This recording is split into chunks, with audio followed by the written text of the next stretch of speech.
بسم اللہ الرحمن الرحیم، السلام علیکم ورحمۃ اللہ۔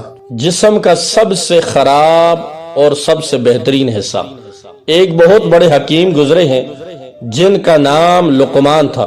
یہ دوا دینے والے حکیم نہیں تھے، بلکہ اللہ تعالی نے ان کو بہت زیادہ سمجھ اور عقل عطا کی تھی، جس کی وجہ سے اچھی اور حکمت کی باتیں لوگوں کو بتایا کرتے تھے اور لوگوں کے مسائل حل کر دیا کرتے تھے۔ یہ ایک مالک کے نوکر تھے۔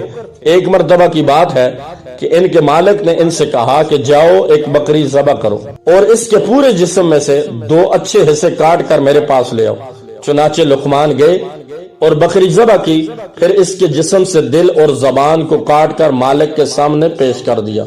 مالک نے پھر حکم دیا، جاؤ اب دوسری بکری ذبح کرو اور اس کے جسم کے 2 سب سے خراب حصے کاٹ کر لے آؤ۔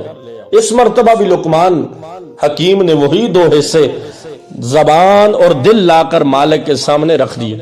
مالک نے تعجب سے پوچھا، یہ کیا بات ہے کہ تم دونوں مرتبہ یہی 2 حصے لائے؟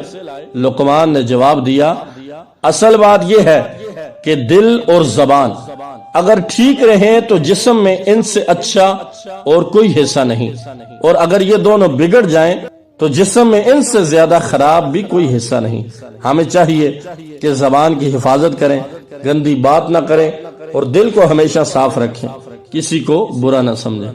بہت خوبصورت پیاری ویڈیوز ہے، بہت خوبصورت اور یہ پیاری ویڈیو ہے، نصیحت امیز ویڈیو ہے۔ اپنے دوستوں کے ساتھ پلیز اسے ضرور شیئر کریں اور مزید اس طرح کی خوبصورت ویڈیوز کے لیے میرے یوٹیوب چینل کو ضرور سبسکرائب کر دیجئے اور ساتھ لگی گھنٹی کے نشان کو دبا کے آل پہ کر دیجئے تاکہ ہر نئی آنے والی ویڈیو کا نوٹیفیکیشن سب سے پہلے بآسانی آپ تک پہنچ سکے۔ جزاک اللہ خیرہ۔ السلام علیکم ورحمۃ اللہ۔